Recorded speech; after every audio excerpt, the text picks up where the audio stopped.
de Ítaca, né? Eu vou ler esse resumo, porque esse resumo ele situa bem a gente dentro do contexto.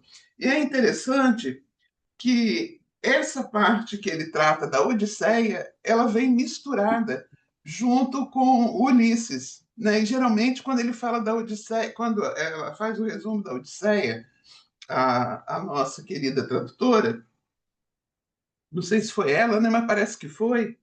Ela se dedica muito à Odisseia, mas aqui ela vai fazendo já umas interlocuções aí entre as duas obras, né? Então ela fala assim: em A Odisseia, ainda disfarçado de mendigo, Odisseu usa um estratagema para entrar em seu palácio, assim como Bloom o faz para entrar em casa de madrugada. Tá vendo? Aqui ao falar uma coisa que é rara aqui nesses resumos dela. Então ela já vai misturando aqui, juntando uma coisa com a outra, né? É, aí, né, que ele está chegando em casa e sem a chave, esqueceu a chave, né? Então a chave está lá dentro, ele vai ter que arranjar uma artimanha para entrar. O estado em que se encontra seu lar perturba Odisseu, assim como perturba Plum ao penetrar no dele. Antino, um dos principais pretendentes à mão de Penélope, irritado com Odisseu, atira nele um banquinho. Bloom também esbarra na mobília que fora mudada de lugar. Odisseu e Telêmaco encurralam os candidatos no salão e Stephen, por sua vez, ajuda a trancar a porta da casa de Brum. Depois que Odisseu é o único capaz de retesar seu próprio arco na competição que for estabelecida, feito este comemorado por Zeus, feito este comemorado. Gente, eu estou lendo com um pouquinho de dificuldade, porque eu estou com um colírio no olho que está me atrapalhando um pouquinho. Mas eu vou insistir. Com um ribombo de trovão, ele se junta a Telêmaco e finalmente destrói os pretendentes importunos, que por tanto tempo haviam assediado Penélope, né? Só que lá eram muitos pretendentes e uma coisa aberta, né? Era cultural aquilo. E aqui é uma coisa proibida, né? Aqui no Ulisses, quando a Molly está lá com o Blaze, né? Na casa deles. Mas que fica também tudo velado, assim, aquela coisa que não é explicitada, né? São indícios. Em Ulisses, além dos paralelos mencionados nesse episódio, é, preferido por Joyce, é interessante que esse é o episódio que o Joyce mais gosta, né, da obra inteira. Embora por ele visto seu patinho feio, com seu estilo catequético de perguntas e respostas, o processo de reivindicação de direitos é bem diverso. Na verdade, o que Bloom utiliza contra o seu rival, não é uma arma, mas simplesmente a palavra. De retorno à sua casa, na companhia de Stephen, a longa conversa que com ele mantém revela o que ambos possuem em comum: blefe, sum, stum e o que os distingue, e contribui para que ele diga mole aquelas palavras que a perturbarão ao alterar a rotina da casa. Este episódio, embora não pareça, é rico em interpretações psicológicas, parcialmente no que se refere à personalidade de Bloom, né? Ele tem uma dificuldade muito grande de explicitar o que está se passando com ele. Então ele fica arranjando subterfúgios, como fosse um negacionismo, né? E a gente vê muito isso, né? Essa coisa do negacionismo. Para nós todos, de uma certa maneira, é muito difícil às vezes, a gente manifestar algo que se passa com a gente, né? Porque às vezes uma coisa tão banal do cotidiano acaba nos expondo, a sensação que a gente tem, né? Que está nos expondo. Mas às vezes as pessoas estão prontas para receber aquilo daquela forma, mas para a gente é impossível de abrir, né? Como alguns poetas, por exemplo, que escondem os seus poemas, né, suas obras, porque não querem ser despidos frente ao público, né? Eu tenho um recorte assim de um atendimento que eu fiz que me foi revelado assim de uma pessoa adulta, né? Que me conta uma história de quando ela tinha 7 anos de idade e ela tinha pavor que alguém chamasse o nome dela alto ou que qualquer coisa fosse referido a ela em público. Então ela estava precisando dizer uma coisa para a mãe, talvez uma coisa do cotidiano, porque ela, muitos anos depois, ela não lembra mais o que ela queria dizer para a mãe, mas ela lembra do fato que ela queria dizer, e a mãe estava com visitas ali na sala, né? Então ela teve a ideia de escrever um bilhete para a mãe, para relatar para a mãe aquilo que ela estava precisando falar, que era mais ou menos urgente. Aí ela escreveu o bilhete, quando ela terminou de escrever, ela lembrou que a mãe dela tinha mania de pegar. Tudo que ia pegar para ler, lia alto. Aí ela falou assim, não vai poder ser lido alto, né? Então ela escreveu no alto do papelzinho, escreveu assim, não ler alto. Então, quando a mãe recebeu o bilhete, ela já recebeu assim, não ler alto. Ou seja, essa pessoa tem essa marca ao longo da vida inteira dela de não querer se expor, né? E isso é trabalhado até chegar nesse ponto onde isso aconteceu. Então, ficou bem claro, bem interessante, que realmente isso tinha a ver com a história daquela pessoa, né? Enfim, essas coisas que a gente às vezes cria, né, para nós, os nossos, né, as nossas marcas, os nossos sinais, e que dizem tanto da gente, e às vezes a gente mesmo tem dificuldade de contactar, né, de entrar em contato com essas verdades. Então, eu vou ler agora, eu acho que eu vou pedir a alguém para ler. Quem é que tem aí o livro do Caetano Galindo? Que a gente vai ler aqui um Eu trecho. tenho o Galindo. Então Nancy e Maísa tem, né? Mas você se refere aqui à visita guiada ou A ao... guiada, a guiada. Ah, eu tenho ambos. Eu tenho a visita guiada só. Tá. Tá? Então vamos. Então pode ler, Nancy. Nancy. Fica, Se você fica à tem vontade. Então vamos lá. Nós estamos na página. Tem que abrir seu microfone, Nancy. Nós estamos na página 300, 326 do Visita Guiada, no último parágrafo. ainda nas referências astronômicas, aquela nova que surgiu no Corona, não sei falar essa palavra, é a nossa melhor Setentrionalis. Septentrionalis. É a nossa melhor chance direta de estabelecer a data do aniversário de Pold, pois o evento real é datado de maio de 1866. Vale acompanhar também, com muita atenção, a lista de similaridades que Bloom detecta entre a Lua e a mulher. As duas, por exemplo, nunca dão respostas diretas. O sinal luminoso que os dois percebem no segundo piso é agora, com certeza, o quarto do casal. Molly está acordada e veremos, não está exatamente de bom humor. A sacramentação da amizade dos dois se dá à moda joyciana, com um xixi grupal. Ideia de Dédalus, prontamente aceita por um cordado plum, que veremos nem tinha tanta vontade. Ao urinar, os dois, como todos os homens de todos os tempos, tentam proteger manualmente o pênis dos olhos alheios, mas também se sentem curiosos. E que questões lhes surgem? Para Bloom, questões pragmáticas, higiênicas e sexuais. Para Dédalus, um obscuro problema de religião. Outro dado que confirma o que está acontecendo ali é relevante é a passagem de uma estrela cadente.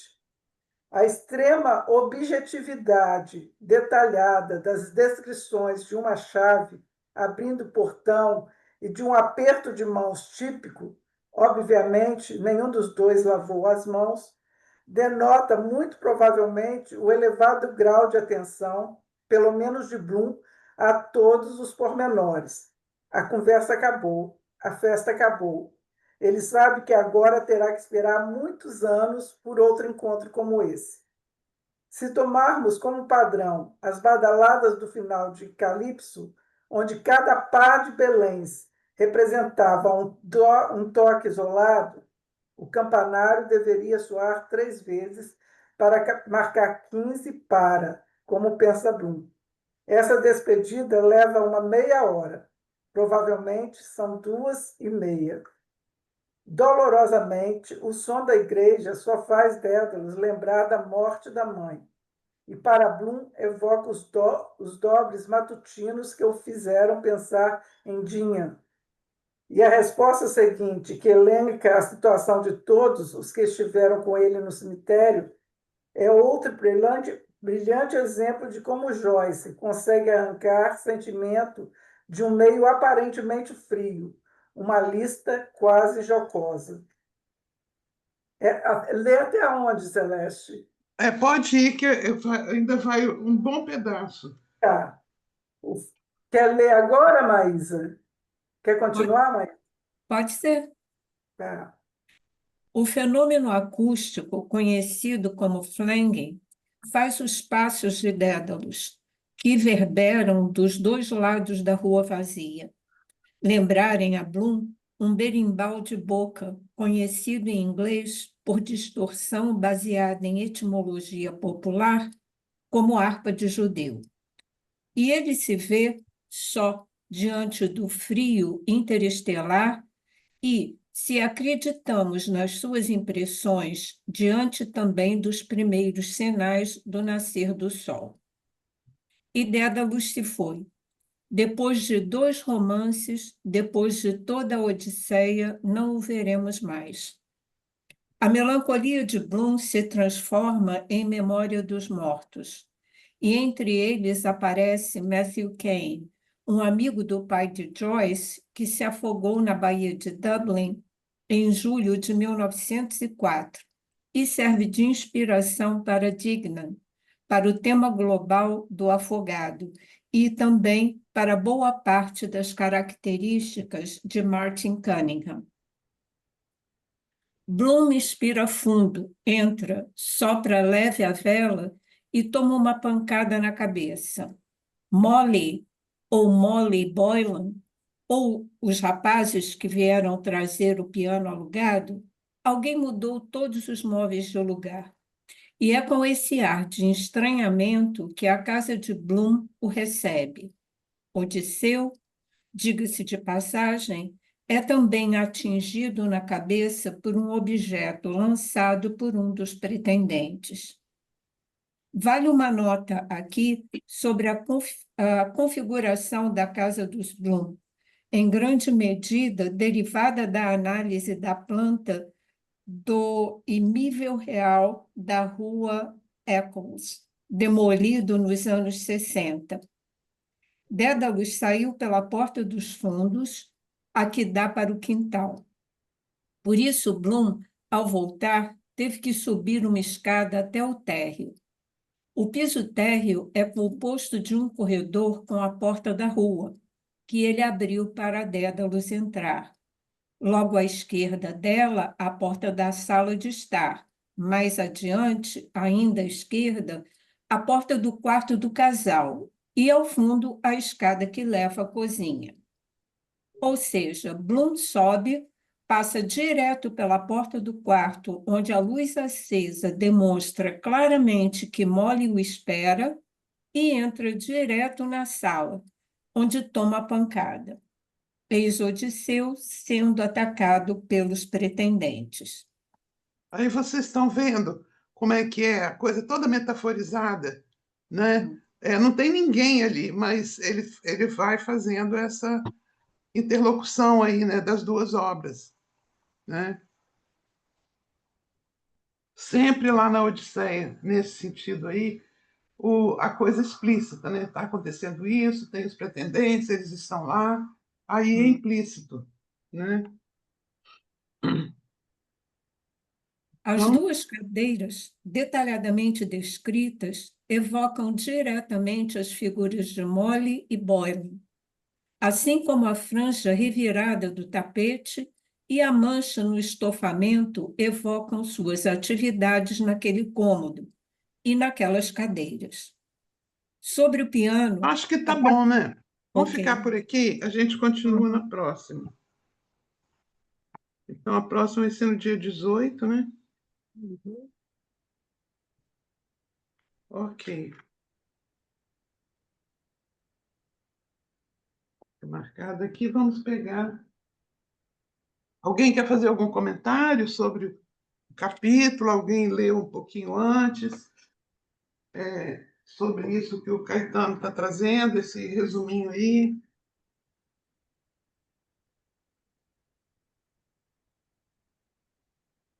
Bom, aqui na minha versão, nós estamos na página 726, no alto.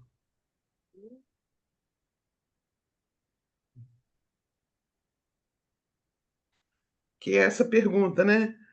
Como Bloom preparou uma pequena refeição para um gentio? Quem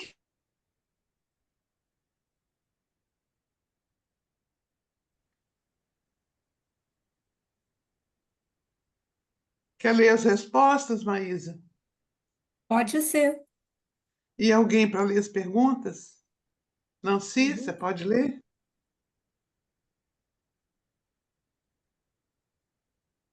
Nós. Então, Como Bloom preparou uma pequena refeição para um gentio. Ele serviu em 2 xícaras de chá 2 colheres rasas, 4 ao todo, do chocolate solúvel Epps e procedeu segundo as instruções de uso impressas no rótulo. A cada uma delas, acrescentando, depois de tempo suficiente para a infusão, os ingredientes prescritos para difusão, a maneira e a quantidade prescritas. Que sinais superrogatórios de particular hospitabilidade manifestou o anfitrião ao seu conviva?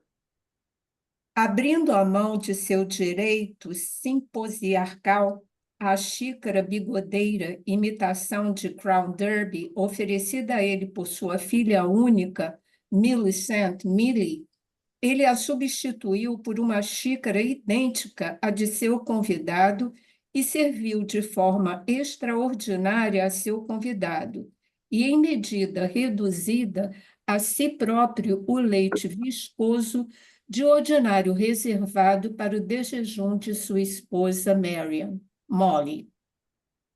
Teve seu conviva consciência e reconheceu esses sinais de hospitabilidade?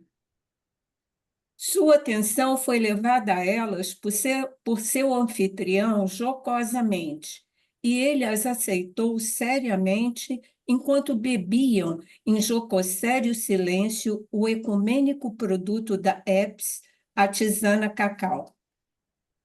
Houve outros sinais de hospitabilidade que ele considerou, mas suprimiu, reservando-os para um outro e para si mesmo em ocasiões futuras para completar o ato iniciado?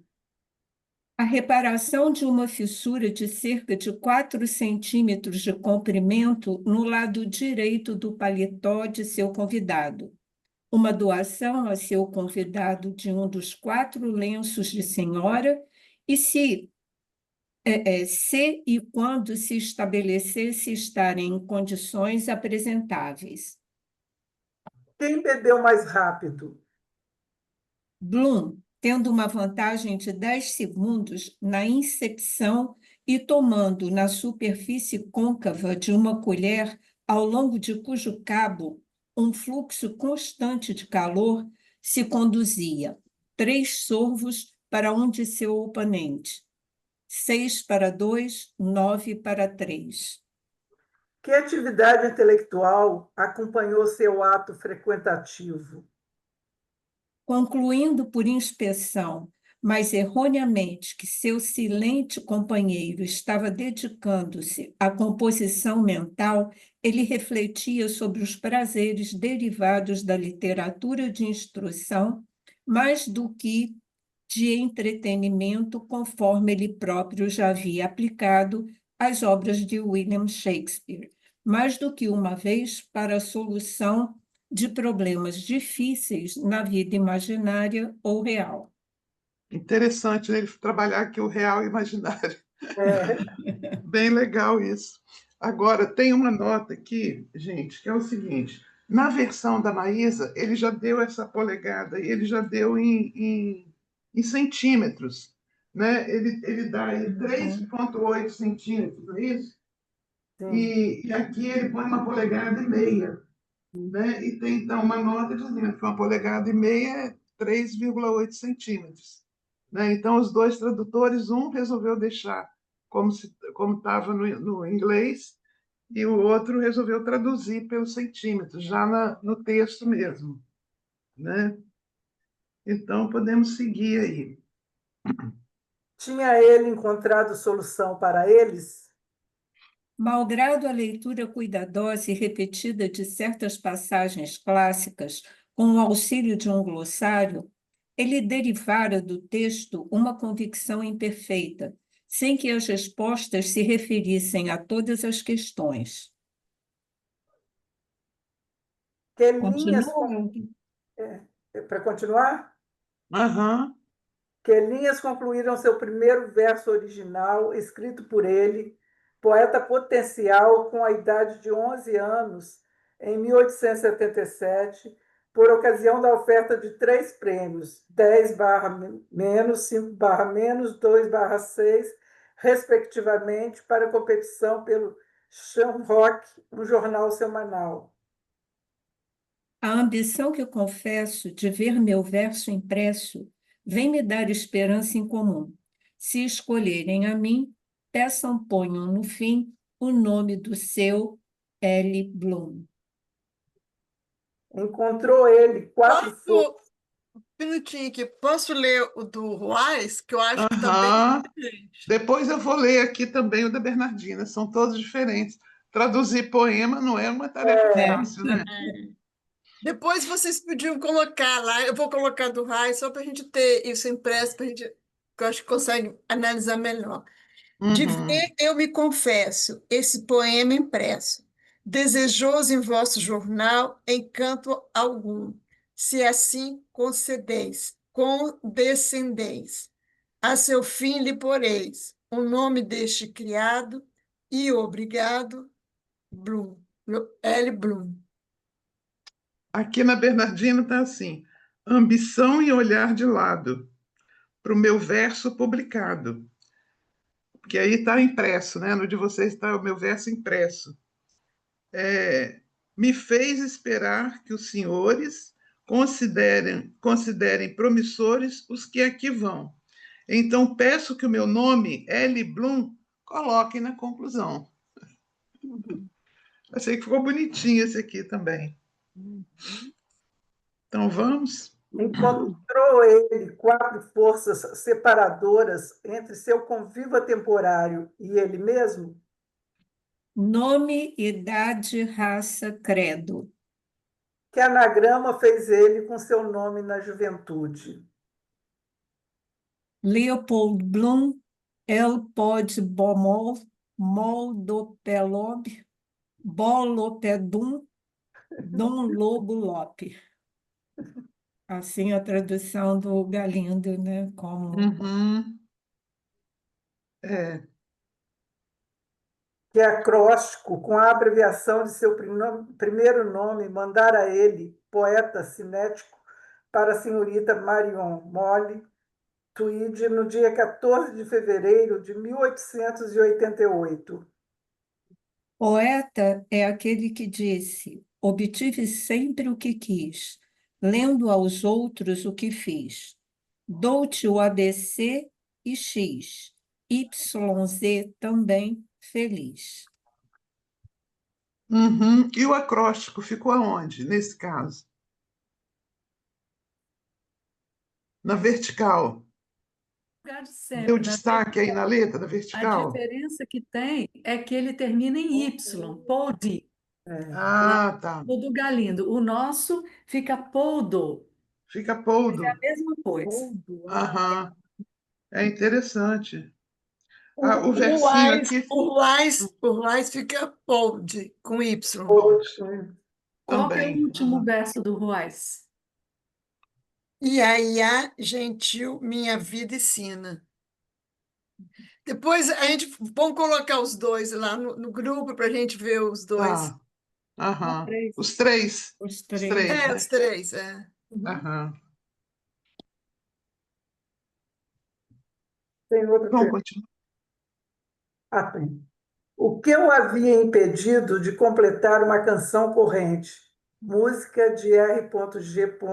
Johnston sobre os acontecimentos do passado ou acessórios para os atuais anos, intitulada Se Brian Boru ao menos pudesse voltar e ver como a velha Dublin está agora, encomendada por Michael Kahn, locatário do Teatro Gaiety, 46, 47, 48, 49, South King Street, e a ser introduzida na sexta cena, O Vale dos Diamantes, da segunda edição, 30 de janeiro de 1893, da grande pantomima anual do Natal Simba, o Marinheiro, produzida por R. Shelton em 26 de dezembro de 1892, escrita por Greenleaf Whittier, cenários de George Jackson e Celso Hicks, figurinos das senhoras e senhorita Welliam, sob a supervisão pessoal da senhora Michael Kuhn, balés por Jesse Noir, Arlequinada por Tomazotto e cantada por Nelly Wolveriste, a jovem atriz principal. Primeiramente, oscilação entre eventos de interesse imperial e local. O antecipado jubileu de diamante da Rainha Vitória, nascida em 1820, coroada em 1837, e a posticipada inauguração do novo mercado de peixes municipal. Segundamente, apreensão de oposição provinda de círculos extremos quanto às questões das respectivas visitas de Suas Altezas Reais, o Duque e a Duquesa de York, reais, e de Sua Majestade, o Rei Brian Boru, imaginária. Terceiramente, um conflito entre a etiqueta profissional e a emulação profissional referente às recentes ereções do Grand Lyric Hall no Burke Quay e do Theatre Royal na Hawkins Street. Ele botou as recentes ereções. Aqui Sim, E aqui ele traz construção. relativo à é isso construção mesmo. recente. É. É isso, É uma ereção de erigir. erigir. O Ruais também tá assim, ereções recentes. É isso aí. É. É do verbo erigir ou construir. Erigir, subir, né? Uhum. Elevar. Sim. Uhum.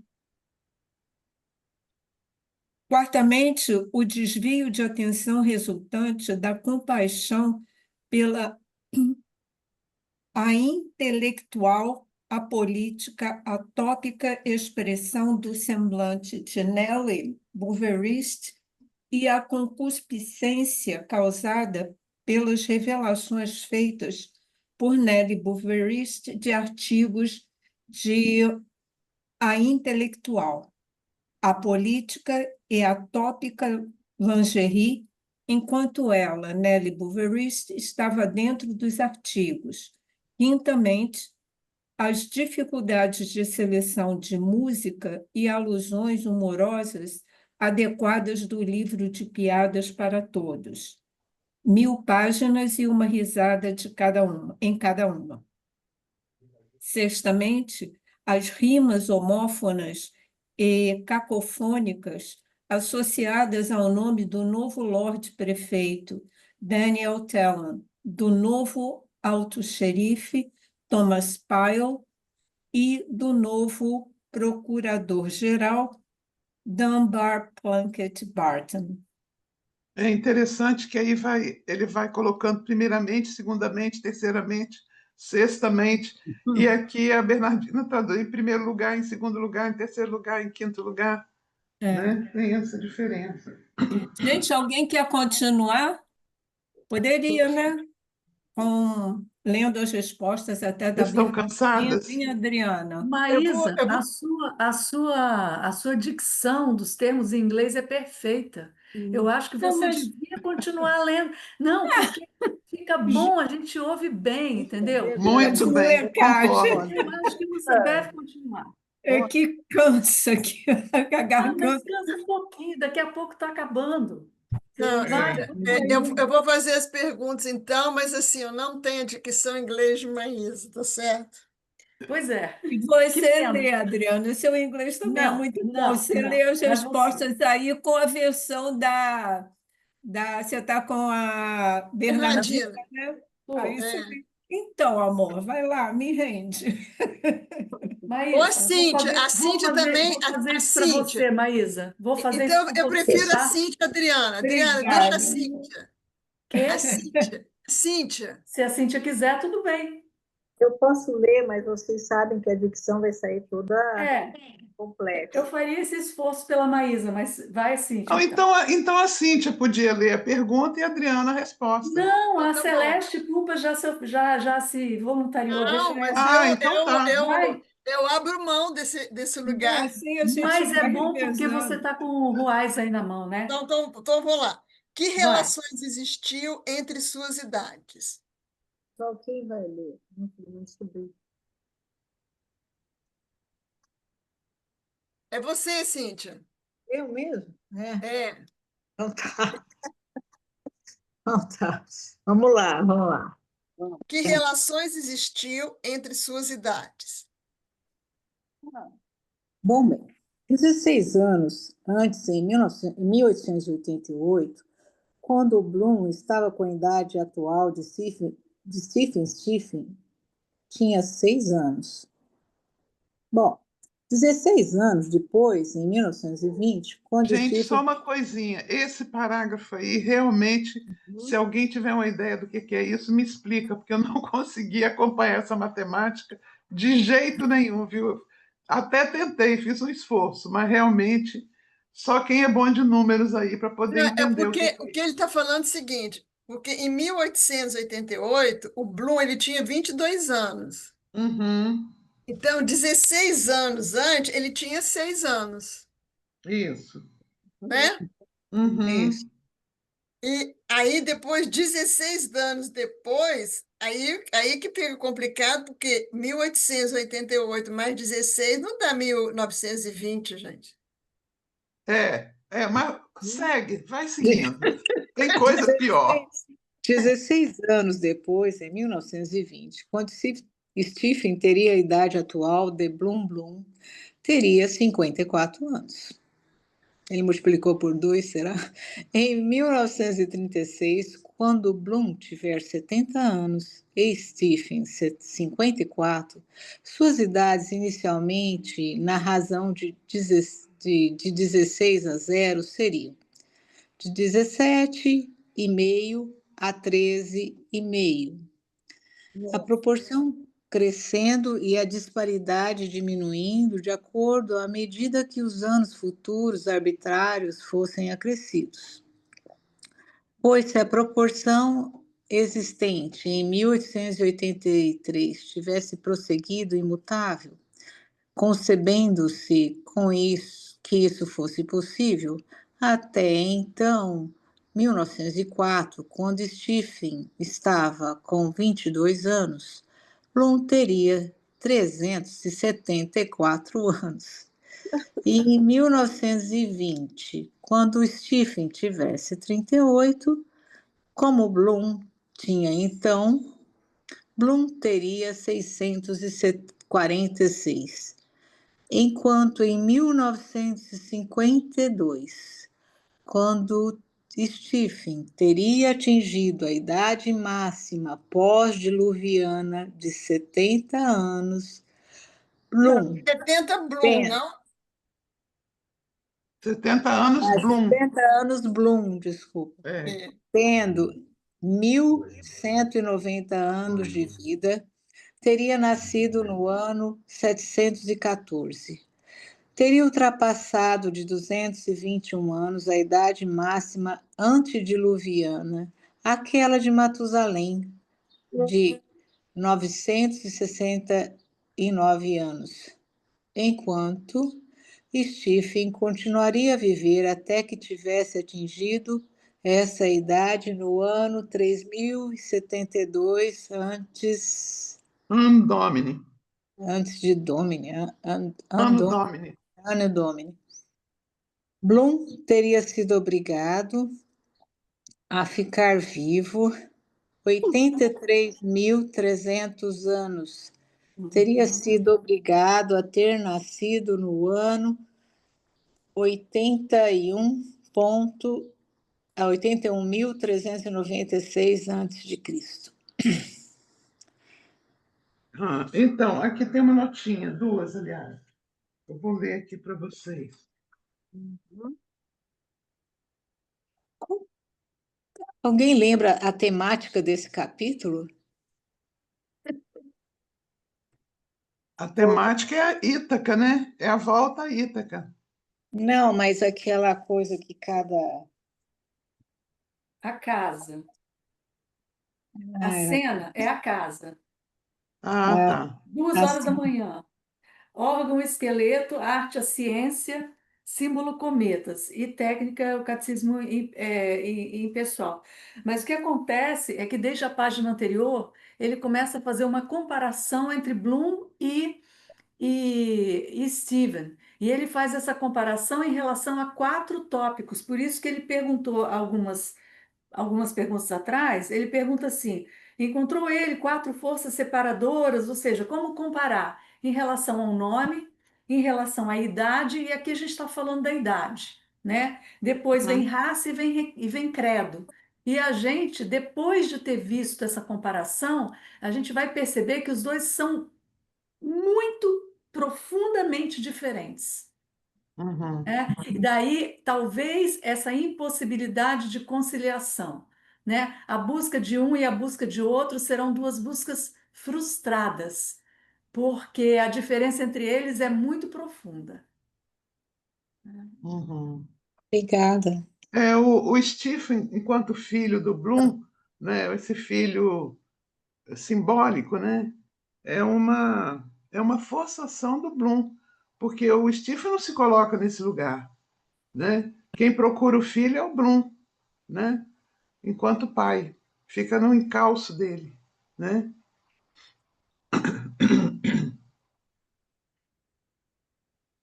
Então, aqui a nota, né? Então, aqui, 1,5 polegadas, aquilo que eu falei. Um tradutor deixou em inglês mesmo, 1,5 polegadas, o outro colocou 3,8 centímetros. E, peraí. Depois, se Brian, ao menos, está agora, Brian Boro, Boroimbe, ver capítulo 6. Então, isso aqui já apareceu aí no episódio 6. E o Simba, o Marujo, pantomima popular que teve várias apresentações em Dublin. É isso. Aí continuemos, né? Que Então, acontecimentos. aí só você vê essa questão dessa idade, que se ela vai ela vai ficando justamente extrema, né? É uma coisa que é incompreensível para nós, precisaria de algum texto de apoio para entender o que ele está Isso. querendo dizer aqui, precisaria de ler, de recorrer a textos de apoio, né? Mas o que a gente consegue perceber desde já é que, assim, um está numa era antediluviana e o outro está depois. Então, o que que isso pode significar?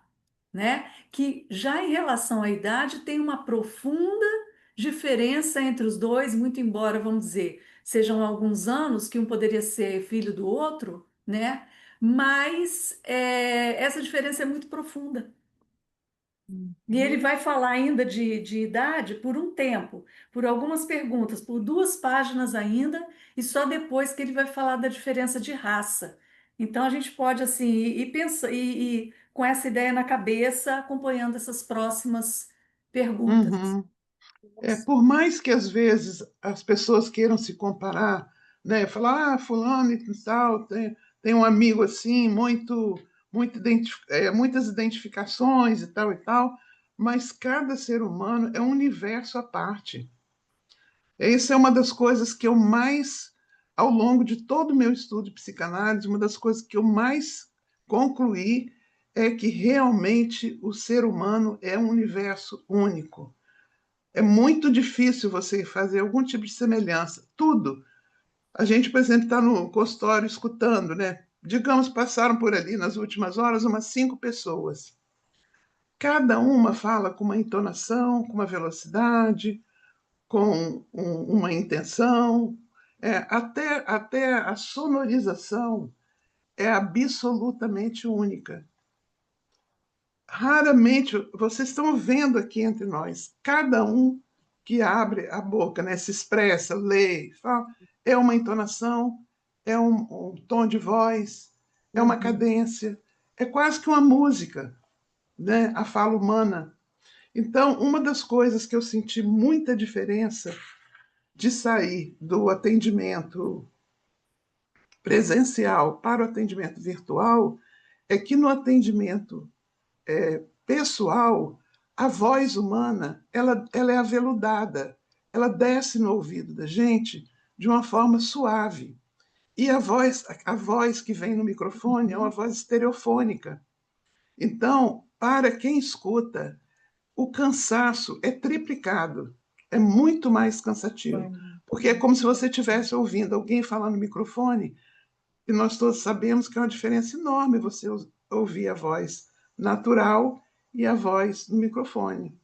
Né? É quase como que uma ofensa ao ouvido essa voz. Então, o que, que eu tenho feito? Eu tenho baixado o máximo volume que dê para eu escutar perfeitamente, mas quanto menos volume, melhor, porque realmente o ouvido ele é atingido. É uma coisa impressionante isso. Por outro lado, né, isso está no campo das perdas, né? Por outro lado, são tantos ganhos no coletivo que eu acho que vale a pena. Por que, que eu digo no coletivo? Só uma coisa, de não ter todas essas pessoas transitando nas ruas, poluindo o ar, levando um carro daqui para lá, de lá para cá, já é um ganho ecológico. Né? E se você for multiplicar pelo tanto de profissionais, né, que recebem tantas pessoas, vocês vão ver que realmente é um ganho assim bem representativo, né? Mas, Celeste, assim, Hum. eu até pensava isso também. Mas aí depois, o que nos une aqui, essa conexão, ela também é muito poluidora. Ela consome uma quantidade de energia. Tanto é que, por exemplo, assim, que hoje os Estados Unidos o Brasil usa, tem a Itaipu, né? O Brasil usa toda a parte que ele tem e o Paraguai, né? Ele não usa toda a parte. E aí ele sempre repassou para o Brasil. E aí os Estados Unidos está precisando tanto de energia que eles estão pressionando o Paraguai para não vender para o Brasil, que é um acordo lá de, né? porque ele está precisando muito para as redes, essas redes que nos liga, assim. Então, Verdade. E Então, agora é com isso aí. Uma a das brigas hoje em inteligência, dia é justamente a busca, o que está entrando, né, nessa briga é, Estados Unidos e Brasil, a busca de metais raros, né? não, e E também os metais raros, o metais raros é para confecção, mas eu estou falando que a não só para energia confecção, mas vamos dizer, para alimentar esses uhum, polos uhum, informatização, né? Não sei qual seria o uhum, nome para dar isso. Tecnologias, né? É. é. Mas a Uhum. energia também que precisa para alimentar tudo isso é gigantesca é também. Uhum. gigantesca, principalmente agora com a inteligência artificial. É, O consumo de energia é imenso. É só uma poluição diferente daquela que a gente É, conhece. É E é. falar, verdade. e falar em inteligência artificial, eu não sei se o nosso grupo aqui, mas eu vou até olhar, mas os grupos, eles estão. Porque todo grupo agora tem uma possibilidade de você deixar ou não a inteligência artificial ler as mensagens. Aí grande parte tá tirando. Não sei se o nosso aqui já fez isso. Vamos É, olhar, vamos verificar, né? eu estou olhando aqui agora, aqui eu vou ativar, não sei se ativei. Aí cada um depois faz isso individualmente, assim, com os Para não componentes. permitir, né? Não permitir. Uhum. Porque, por Porque, exemplo, a Meta, ela está no WhatsApp. Não tem jeito de usar o WhatsApp sem a Meta estar ali não, invadindo. pois é, mas por isso que ela te avisa. Se você não ativar, ela vai fazer. Se você ativar, ela tem que respeitar a sua privacidade. Ela entra sem autorização. Para Não, você, para ela Porque ela não é a entrar, você dona do tem que. lugar. Foi ela que Pois é, criou essa é. tecnologia, né? Então, e a gente usa, se a gente não quiser que ela faça isso, a gente tem que negar, né? Ela não pede licença nesse sentido. exatamente. Mesmo ela criando, os usuários, né, deveriam ter privacidade, né? Quando Então, você ativa aí, você ativa para o grupo todo, para todos Não, nós, ou cada um pois vai é. ter que. Então, eu ativei do grupo. Agora, cada um vai ter que fazer, por exemplo, assim, a minha conversa com a Adriana, a minha conversa com a Cíntia, Ah, entendeu? entendi, entendi. Aí, por exemplo, assim, eu estou fazendo a minha com todo mundo, assim, mas depois Uhum. cada um vai. Porque vocês vão receber a mensagem que eu fiz isso. Aí, quem tiver dúvida pode fazer isso, Ah, tá bom, uhum, excelente. entendeu? tá. Então, que bom, né, que a gente esbarra em outros temas também. Sim, Aliás, me ocorreu aqui que é. nós acabamos de esbarrar num tema bem polêmico, que não é, aqui não é a pauta nossa, né? Mas, gente, que momento crítico que nós estamos vivendo, né? Politicamente, Nossa. Nossa, economicamente. Celeste, nem fala. Meu Deus, o que é isso? Que Muito momento difícil. Eu estava rindo, difícil. eu estava rindo hoje um pouquinho mais cedo, só um paralelo, que um grupo de amigas mandou assim, gente, eu estou com 6 diárias em Nova York e eu faço por 50% para não perder e tal. Aí a resposta unânime foi assim, eu não quero nem ir aos Estados Unidos, quanto mais comprar uma diária, mesmo com 50% de desconto. Porque a gente acaba ficando aí, sugestionada a isso tudo, né? Ah, sei É, lá, é assustador. é assustador, assustador. Uhum. E preocupante, né? Preocupante, porque, enfim, Preocupante. muito. Mas eu estou falando até de uma maneira mais ampla, não com os últimos acontecimentos. Essas guerras, né? Para onde que nós vamos parar com essas guerras? Não é? Que loucura! A humanidade deveria caminhar para a paz, né? A gente imaginando que quanto mais tempo a gente ficasse aqui, Não, mais a gente mas ia encontrar uma forma mais saudável de interação, e não é assim que está acontecendo, né? não, não, a história se repete. É, É cíclico, Celeste.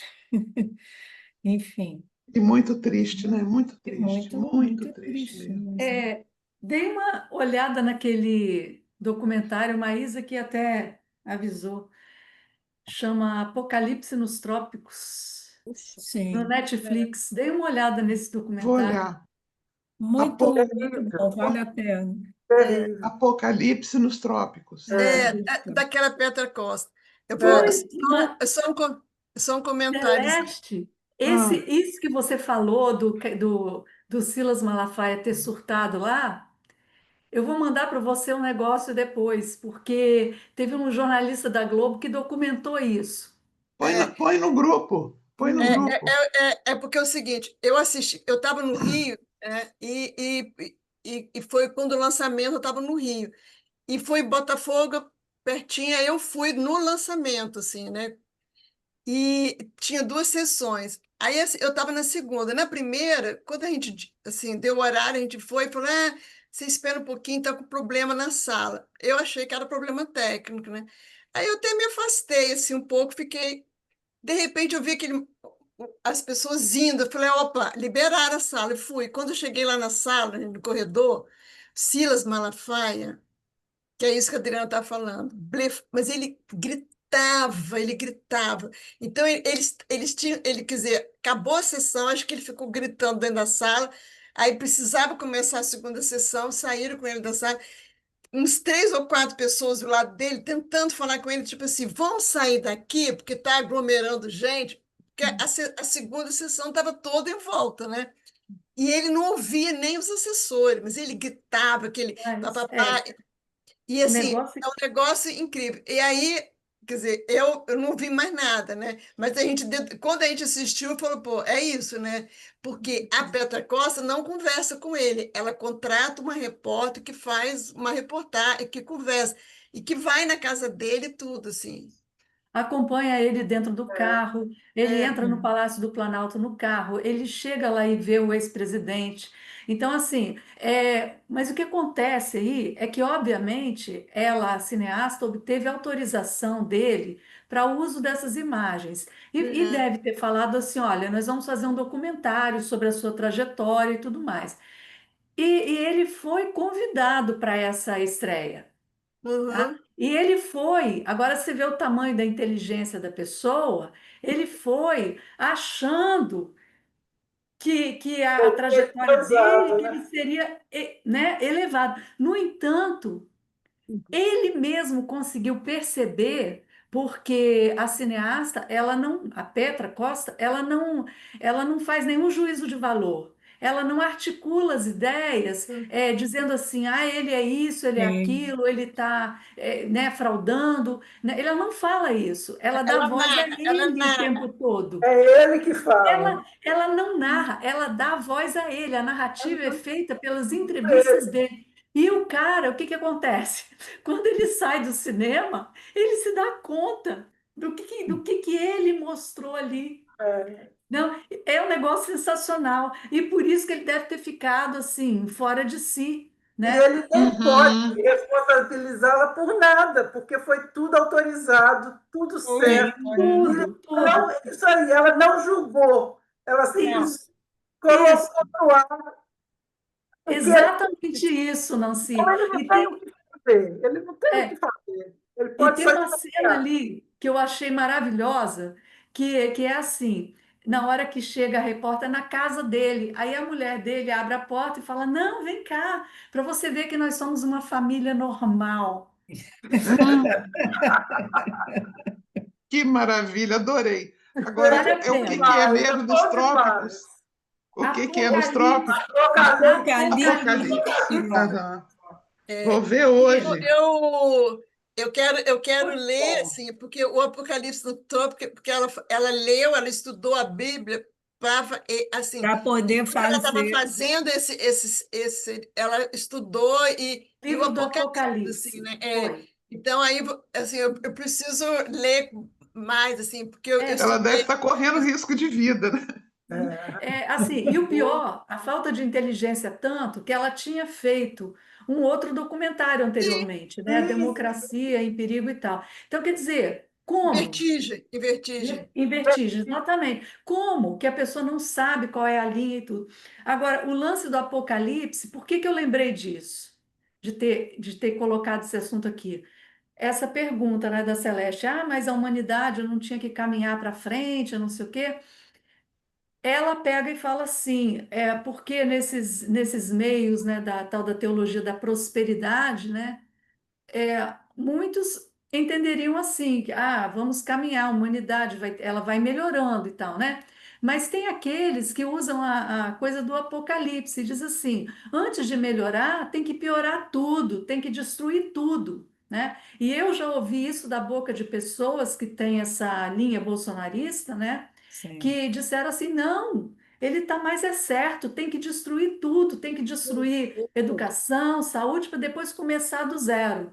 Eu ouvi isso de pessoas, digamos assim, ó, olha as aspas, inteligentes, né? Formadas, com curso superior e tudo mais. Então, assim, tem gente que pensa assim, e ela colocou o título Apocalipse justamente nesse contexto, né? Uhum. Porque, no Apocalipse, parece, no Apocalipse, naquele que fala, parece que fala que o Cristo retornará nesse momento apocalíptico, entendeu? Então, assim, você precisa fazer essa destruição para que ele possa vir. É uma luta do bem contra o mal, né? O É. Apocalipse, as forças do mal estão aí, vai vir o bem, que seria o Cristo, para poder destruir as forças do mal. Mas se a gente pensar direitinho, essa noite eu quase não dormi, por causa da Palestina lá que Israel vai Uhum. tomar a faixa de Gaza toda, onde vão parar 2 milhões de pessoas. O que Meu vai ser dessas crianças, dessas mulheres, isso assim, e a gente está vendo a história da Segunda Guerra se repetir, né? A gente está vendo que está surgindo aí personalidades no mundo que repetem Hitler piorado, piorado, entendeu? E quando que o mundo vai reagir? Vai ter que chegar a Terceira Guerra Mundial para parar o que está Vai acontecendo reagir. no mundo? Aqui, você não sabe a história dos armênios, que foi um povo Sim, também sei, sei, extinto? sei. Quer Pois dizer, infelizmente, o é. ser humano é uma criação assim maravilhosa, né?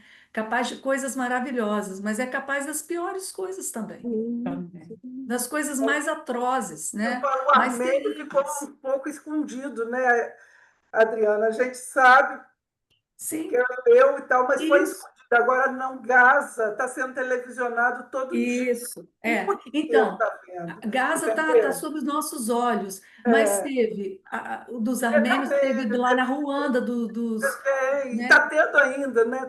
Lá na África tem, Sim, né? é, Então, mas o que eu vejo é que, assim, a gente não vê um freio para parar Israel, não vê um freio para, sabe? Aí tem Trump e esse Benjamin Netanyahu, os dois estão pondo fogo no mundo, querem pôr fogo no mundo, né?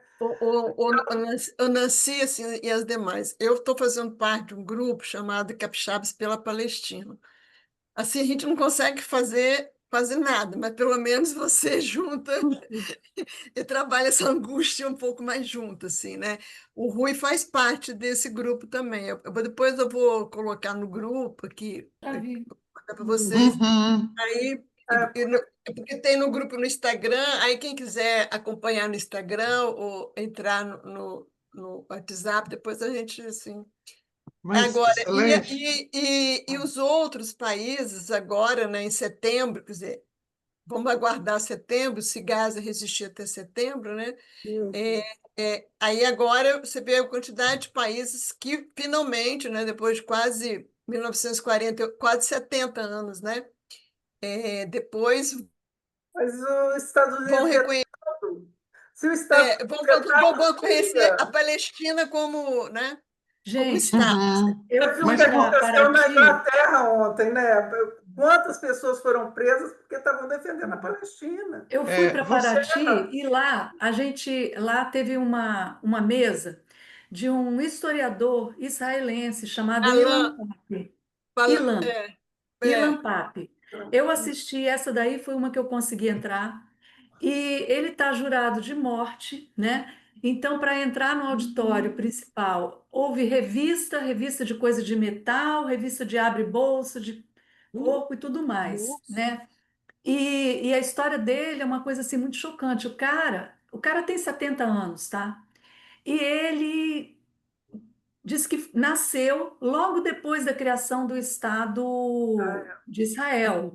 Nasceu numa família sionista e lá de Israel, diz que foi educado naquele meio, todos os amigos dele eram daquele meio, e em casa ele ouvia que a Palestina era, vamos dizer, era o vilão da história. Aí ele começou a estudar, né? E aí ele começou a estudar e começou a perceber que a história não era bem assim. E que logo assim da criação do Estado de Israel, eles até usam outro nome para dizer do primeiro massacre, que aconteceu 2 ou 3 anos depois da criação do Estado de Israel, né?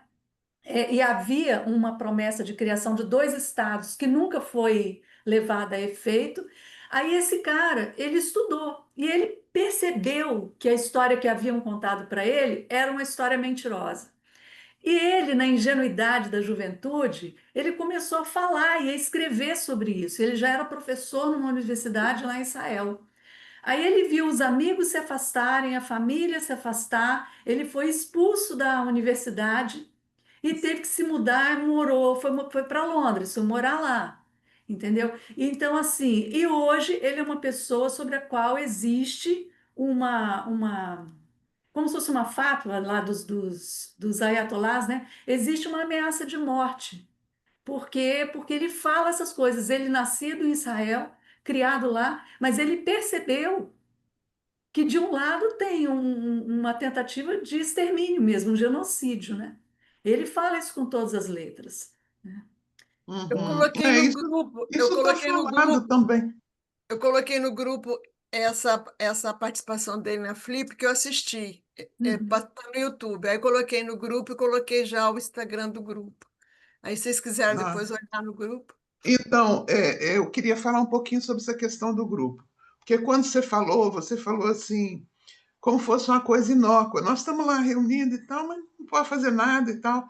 Aí É. você me fez lembrar o seguinte: eu fui assistir alguns anos atrás uma conferência de umas pessoas que era sobre transparência capixaba, um grupo que se formou aqui, um grupo muito interessante, e eu fui assistir essa coisa. Então, eles estavam falando, né, sobre todas as coisas que a gente precisa fazer para trazer a transparência na política, para não ter tanta coisa equivocada como a gente vai vendo aí a todo instante aparecendo, né? E aí eu fiz uma pergunta a ele, quando abriu para as perguntas, eu perguntei para ele assim: eu queria que você me dissesse, vocês estão juntos há quanto tempo? Naquela época ele falou assim, uns 8 anos mais ou menos que a gente se reúne e debate e leva e faz esses trabalhos, né? Esse dia era até no auditório aí de uma escola que estava acontecendo. Aí eu falei, e nesses 8 anos, você tem algum fato concreto de que a reunião desse grupo trouxe algum benefício para essas questões que estão sendo apresentadas? Viu, Celeste? Porque eu estou falando isso pelo que você disse. Não podemos fazer nada. Não, olha bem o que ele me respondeu. Eu achei a resposta dele sensacional. Porque pensei que ele ia falar assim: em tal ano nós conseguimos isso, nós prendemos o político tal, a gente fez isso, fez aquilo. Sabe o que ele me disse? Ele falou assim: o grande feito desse grupo, nesses 8 anos, é o que está acontecendo aqui agora, hoje. O tema está em pauta. Se a gente tirar esse tema de pauta, a gravidade aumenta violentamente. Então, o nosso maior feito é sair por aí reunindo pessoas e falando a respeito. É verdade. Então, vocês estão fazendo muita coisa, vocês estão colocando o tema em pauta. Parabéns. Isso. Pode Obrigada. colocar lá no grupo que eu sou candidata. Sim. Tá bom. Uhum. Tá certo? Tá certo. Então, gente, olha só. Eu acho que a gente poderia ler mais uns 5 minutinhos e encerrar, né? Uhum. Então, vamos lá. Aqui nós estamos na pergunta: que acontecimentos poderiam anular estes cálculos? Quem que está com as perguntas? Uhum. A cessação de existência de ambos ou de um deles, a inauguração de uma nova era ou calendário, o aniquilamento do mundo e a consequente exterminação da espécie humana, inevitável, mas imprescindível. Nós estamos respondendo mesmo? Gente, o que que é isso, hein? O que que é isso, O hein? que é isso? Isso aqui é dizer, as diferenças entre Bloom e Stevens são inconciliáveis. O que Inconciliáveis. poderia anular esses cálculos? Ou a cessação da existência de ambos, ou de um deles, ou a inauguração de uma nova era ou de um calendário, o aniquilamento do mundo, ou a exterminação da espécie humana. Ou seja, não é simplesmente uma questão de diferenças das particularidades de cada um, né? Do que nos faz diferentes uns dos outros. Mas é aqui do extremo em que esses dois personagens são colocados. Uhum. Mas eu estou achando muito interessante a Também. coincidência do tema. É, Impressionante, né? Nós estamos acabando de falar sobre isso, né? ele voltou. Então, quantos encontros anteriores? Acho que é Cíntia, né, que está lendo a pergunta. Não, era eu que estava lendo. Aí a Cindy está Celeste. respondendo. Ah, então vai, Celeste. Quantos encontros prévios comprovavam suas relações pré-existentes? 2. O primeiro, no Jardim de Lilaces, da casa de Matilda Dillon, Medina Villa, Kimage Rondetal, em 1887, na companhia da mãe de Steven. Steven, tendo então 5 anos de idade, e relutasse dar a mão em sinal de cumprimento. O segundo, na sala de café do Hotel Breslin, num domingo chuvoso de janeiro de 1892, na companhia do pai de Stephen e do tio-avô de Stephen, e Stephen tendo então 5 anos mais velho. Aceitou Bloom o convite para jantar, feito então pelo filho e depois secundado pelo pai? Muito gratamente, com apreciação agradecida, com sincera gratidão apreciativa, com apreciavelmente grata sinceridade de pesar, ele recusou. Revelou sua conversação sobre o assunto dessas reminiscências um terceiro vínculo conectivo entre eles? A senhora Riordan Dante, uma viúva de situação financeira independente, tinha residido na casa dos pais de Stephen de 1º de dezembro de Setembro. 1800 de setembro de 1888 até 29 de dezembro de 1891. E também residia durante os anos de 1892, 1893 e 1894 no Hotel City Arms, de propriedade de Elizabeth O'Dowd, no número 54 Prússia Street, onde, durante parte dos anos de 1893 e 1894, tinha sido uma informante constante de Bloom, que também residia no mesmo hotel, sendo então funcionário a serviço de Joseph Cuff, do número 5, Smithfield, para a Superintendência de Vendas do adjacente mercado de gado de Dublin, em North Circular Road. Vamos ficar por aqui? Vamos. Aí vocês aproveitem para dar uma olhadinha no retrato do artista quando jovem, porque essa senhora Riordan, a Dante, ela aparece lá numa ceia de Natal, na casa do Steven. E é uma cena assim, muito clássica, porque tem uma briga lá, né? Ela está lá na ceia de Natal, mas ela é partidária lá. É a questão do párnel, né? Lá da independência da Irlanda. Então, aqui Legal. ele fala que tem esse elemento, né? que num dado momento ela era informante de Bloom, mas num dado momento ela morou na casa do pai, né, para dizer assim que a trajetória deles tinha algum ponto em comum, alguns pontos em comum, né? Uhum. Uhum. Ei, Ana Cláudia, você não Menino. botou a sua carinha de fora hoje, hein? Então tá, gente. Tchau, tchau. Tchau, gente. Um Eu abraço, vou boa colocar. Tô semana. aqui, ó. Ah, que bom. Ah, Que bom, é porque minha mãe obrigada. está comigo aqui em Brasília. Eu estava com ela em Vitória, agora ela está comigo aqui. Então eu Oh, coloco. beleza. Eu adorei, né? Passar o Dia dos Pais sem meu pai, mas sem minha mãe. Pois Tá é. muito recente para mim ainda isso. Mas aí Aham. Tchau, para ela gente. ficar com mais privacidade, aí eu tiro aqui. Tá bom. Um Tá beijo bom. para vocês. Ó, Tchau, tchau. beijo até segunda, pessoal. Beijo. Até Segunda. já. Tchau. Beijinho, Ludinha.